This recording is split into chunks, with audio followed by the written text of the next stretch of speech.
Assalamualaikum warahmatullahi wabarakatuh. Selamat pagi, selamat siang, dan selamat malam kepada Bapak dan Anak Syaiful Rahman.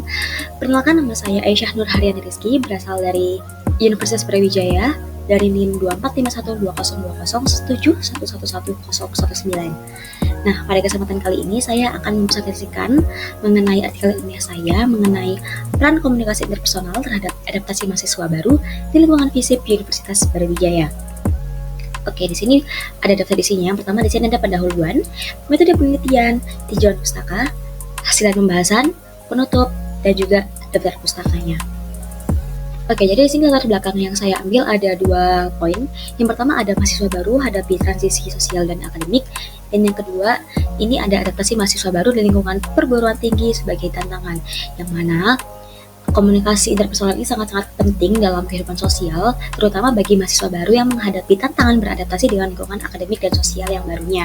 Nah, penelitian ini saya lakukan karena saya tuh melihat bahwa mahasiswa baru ini menghadapi banyak sekali tantangan di awal masa kuliah, dan juga salah satu kunci agar bisa beradaptasi adalah dengan kemampuan mereka dalam berkomunikasi dengan teman, dosen, maupun lingkungan kampus secara umum. Oke, jadi di sini rumusan masalahnya ada 2. Yang pertama ada apakah melalui komunikasi interpersonal pada mahasiswa baru ini di FISIP Universitas Brawijaya dapat menjadi peranan penting untuk memfasilitasi proses integrasi sosial dan akademik. Dan yang kedua, apakah dengan menggunakan 2 perspektif teoritis, yaitu teori penetrasi sosial dan teori pengurangan ketidakpastian ini, menjadi salah satu cara yang paling efektif untuk menjadi perkembangan hubungan komunikasi interpersonal pada mahasiswa baru FISIP Universitas Brawijaya. Nah, karena kita tahu bahwa transisi dari dunia SMA ke dunia perkuliahan ini bukanlah hal yang mudah ya teman-teman. Apalagi di kampus besar FISIP UB yang memiliki keberagaman mahasiswa dari berbagai provinsi, budaya, bahkan cara berbahasanya. Nah, mahasiswa baru ini tidak hanya harus menyesuaikan diri secara akademis saja, tapi juga secara sosial, emosional, dan kultural. Nah, oleh karena itu, penelitian ini tuh bertujuan untuk melihat sejauh mana sih komunikasi interpersonal ini dapat membantu mahasiswa baru sehingga bisa menyesuaikan diri dengan baik di lingkungan kampus dalam hal belajar maupun berinteraksi sosial. Nah, saya juga menggunakan 2 teori untuk menganalisis hal ini, yaitu dengan teori penetrasi sosial dan juga teori pengurangan ketidakpastian. Oke, untuk tujuan penelitiannya di sini itu yang pertama untuk mengetahui komunikasi interpersonal mahasiswa baru FISIP UB yang berperan sangat penting dalam integrasi sosial dan juga akademik. Selain itu, penelitian ini juga bertujuan untuk menganalisis efektivitas 2 teori, yaitu teori penetrasi sosial dan teori pengurangan ketidakpastian dalam konteks adaptasi mahasiswa. Manfaat dari penelitian ini juga diharapkan dapat memberikan wawasan bagi pengembangan program pendukung adaptasi mahasiswa baru. Oke, selanjutnya di sini ada tinjauan pustaka. Poin pertama di sini tuh ada komunikasi interpersonal, yaitu definisi dan konsep dasar oleh para ahli. Secara garis besarnya, ketiga artikel saya dengan 2 peneliti terdahulu ini mempunyai pendekatan dan juga kontribusi yang saling melengkapi. Nah, artikel dari Wahid tahun 2024, dia menyuguhkan data kuantitatif dan membuktikan secara statistik tentang hubungan antara komunikasi interpersonal, penyesuaian diri, dan juga culture shock. Nah, dengan cakupan yang melibatkan mahasiswa dari berbagai wilayah budaya. Kedua, di sini ada jurnal dari Damayanti tahun 2024. Nah, ini lebih menekankan pada aspek reflektif dan pengalaman subjektif mahasiswa baru dalam membentuk dan mengelola komunikasi interpersonal itu sendiri. Nah, sedangkan pada artikel saya ini lebih teoritis dan kontekstual terhadap era digital serta kondisi kampus pasca pandemi.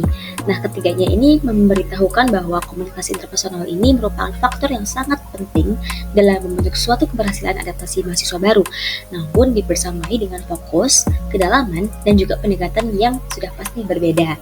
Nah, yang kedua di sini ada teori penetrasi sosial dari Altman and Taylor, yang mana ini itu singkatnya adalah hubungan berkembang melalui keterbukaan diri. Nah, yang mana ini tuh sebenarnya menjelaskan bahwa semakin seseorang terbuka dan membagikan informasi pribadi, maka hubungan sosial yang dibentuk akan makin mendalam. Nah, hal ini juga penting untuk mahasiswa baru yang ingin membentuk relasi pertemanan yang kuat. Nah, teori kedua di sini ada pengurangan ketidakpastian dari Berger dan Calabres, yang secara singkatnya merupakan komunikasi itu mengurangi kecanggungan saat interaksi awal. yang mana ini tuh menekankan bahwa ketika kita berada di situasi sosial yang asing seperti di awal perkuliahan, kita akan merasa tidak nyaman ya pastinya. Nah, komunikasi yang digunakan untuk mengurangi rasa canggung atau tidak tahu harus berbuat apa lagi, misalnya dengan bertanya, menyapa terlebih dahulu, atau bahkan sekadar ikut diskusi antar kelas seperti itu. Guys, saja di sini ada metode penelitian yang mana untuk menggali pengalaman mahasiswa baru secara langsung, saya menggunakan metode kualitatif. Nah, dalam data primer, saya memilih 15 mahasiswa fisik UB semester 2 sebagai partisipan dengan teknik purposive sampling, yang berarti saya memilih mereka berdasarkan kriteria tertentu, seperti asal daerah yang beragam dan keterlibatan dalam aktivitas kampus. Untuk melaksanakan wawancara mendalam, observasi, serta dokumentasi dari media sosial dan kegiatan kampus. Nah, data sekundernya diambil dari studi literatur yang relevan. Nah, data yang terkumpul kemudian dianalisis menggunakan pendekatan model interaktif dari Miles dan Huberman, yang terdiri dari pengumpulan, penyederhanaan, dan penarikan kesimpulan. Selanjutnya di sini ada hasil dan pembahasan. Nah, hasil dari wawancara dan observasi, saya ini menemukan bahwa komunikasi interpersonal ini memang berperan besar dalam proses adaptasi mahasiswa baru ya. Nah, pada awal masuk kuliah, banyak sekali mahasiswa itu merasa minder, takut salah bicara, atau merasa tidak nyambung karena logat atau gaya bicara yang berbeda. Tapi seiring berjalannya waktu, mereka tuh mulai belajar menyapa lebih dahulu, menyampaikan pertanyaan di kelas, atau aktif dalam kegiatan organisasi.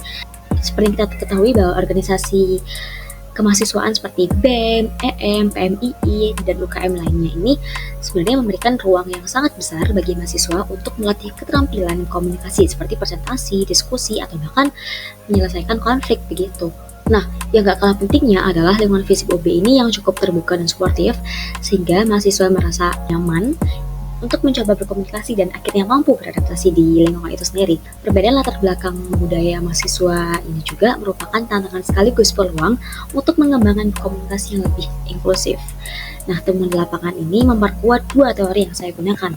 Pertama, mahasiswa yang semakin terbuka, baik dalam obrolan santai maupun diskusi akademik, yang semakin cepat membentuk hubungan sosial yang kuat. Nah, ini tuh sejalan dengan teori penetrasi sosial.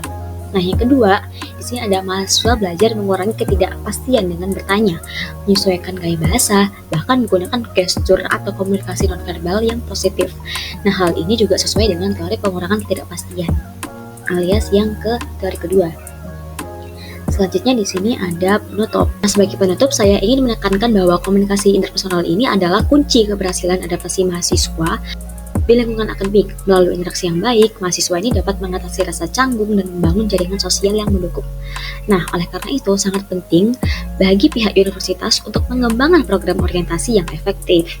Nah, saya juga merekomendasikan agar program-program ini bersifat interaktif dan inklusif, sehingga mahasiswa baru ini merasa lebih nyaman untuk berpartisipasi.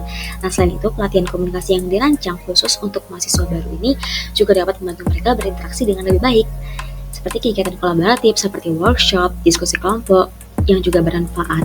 Nah, karena ini tuh dapat mendorong mahasiswa untuk saling mengenal dan membangun hubungan yang lebih kuat antar sesama. Dengan dukungan yang tepat, mahasiswa baru ini akan lebih cepat menyesuaikan diri dan meraih kesuksesan dalam studi mereka. Untuk peneliti selanjutnya diharapkan untuk dapat memperluas objek penelitian ke fakultas atau bahkan ke universitas lain, sehingga mampu menggambarkan adaptasi mahasiswa baru secara lebih kompleks dan lintas konteks budaya akademik, dan juga dengan menggabungkan pendekatan kualitatif dan kuantitatif yang sebaiknya dipertimbangkan untuk memperoleh data yang lebih lengkap dan dapat memungkinkan analisis hubungan atau korelasi antar variabel secara statistik seperti itu. Soalnya di sini ada daftar pustaka. Mohon maaf, ini daftar pustakanya dengan font yang kecil karena jika font yang besar tidak cukup membuat daftar pustaka yang saya tulis di artikel ilmiah. Oke. Terima kasih kepada Bapak Nana yang sudah mau mendengarkan. Sekian dari presentasi ilmiah yang saya lakukan untuk hari ini. Terima kasih Bapak. Wassalamualaikum warahmatullahi wabarakatuh.